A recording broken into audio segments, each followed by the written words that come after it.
Okay welcome back to my video. મારું નામ છે ડાબી સુભાષ. તમારા માટે પાછો નવો વિડીયો લઈને આવી ગયો હતો. તો આજે પહેલાં તો તમે એના વરસાદ જોવો. આ વરસાદ હે ને સવારનો સતત આવી જ રીતના જામ્યો હે.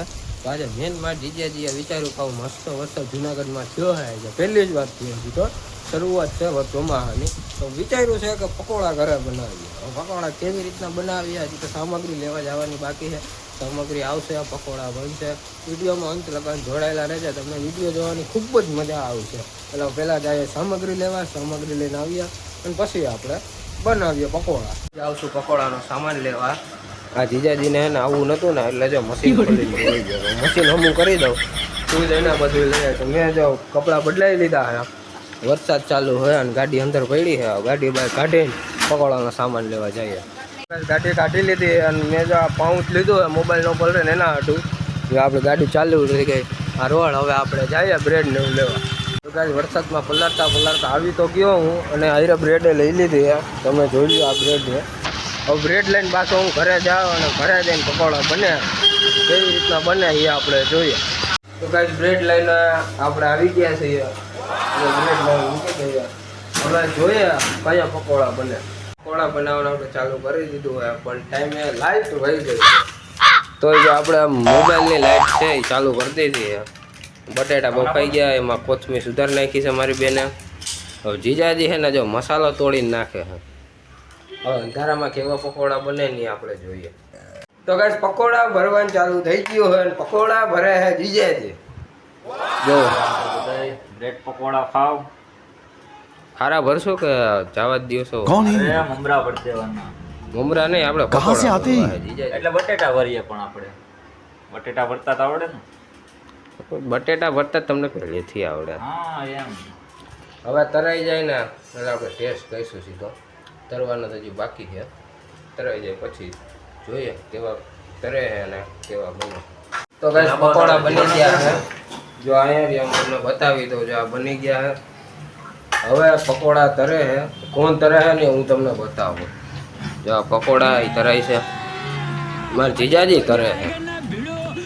હવે આપણે જોઈને પકોડા ઉપરથી થોડીક ઉમ્મીદ આમ વહી ગઈ છે કે ભાઈ પકોડા સારા બને. જોઈએ આપણે એન્ડમાં કેવા સારા બને કે નહીં. સારા ન લાગે તો ખાતો નહીં ભાઈ. રેડી? સારા ન લાગે તો ખાતો નહીં. હવે મહેનત એટલી કરી લેવા હું ગયો તો ગાય એકવાર ત્યાં લેવા ગયો, પાછો મસાલો લેવા ગયો. ખાવા તો પડે. ગાઈસ હું ડુંગળી સુધારવા બેસી ગયો છું. તમે જોઈ શકો છો. હવે રેકડીમાં ડીશ આપણે મળે ને બહાર એ રીતને જ આપણે બનાવવાની ટ્રાય કરવી છે. જોકે બનશે તો ખરા જ. મેં એક બે વાર ટ્રાય કરેલી છે. એ રીતના આપણે ટ્રાય કરવી છે. હવે આગળ જોઈએ પકોડા તરાય છે. પકોડા તરાઈ જાય પછી આપણે જોઈએ કેવા બને. ગાઈસ પકોડા બનીને તૈયાર થઈ ગયા છે અત્યારે.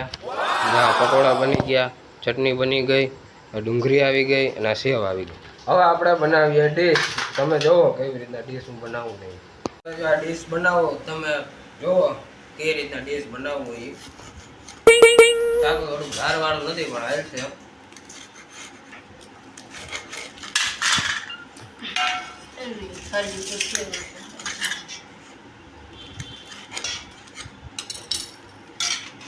નાનું પકોડ છે. હવે આપણે નાખીશું ચટણી.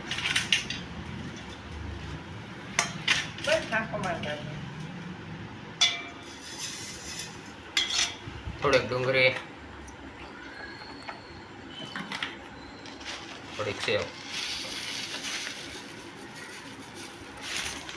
આ થઈ ગયો તૈયાર પકોડાની ડીશ. હવે ડીશ બની ગઈ તમે જોયું. હવે આપણે આને ટેસ્ટ કરીએ. આ પકોડું લીધું. બહુ ગરમ છે હો એમ તો. તોડ્યું. વાહ, થેન્ક યુ સો મચ. નથી વાંધો, બરોબર બન્યા હે. જો જીજાજી ડીશ બનાવે હે.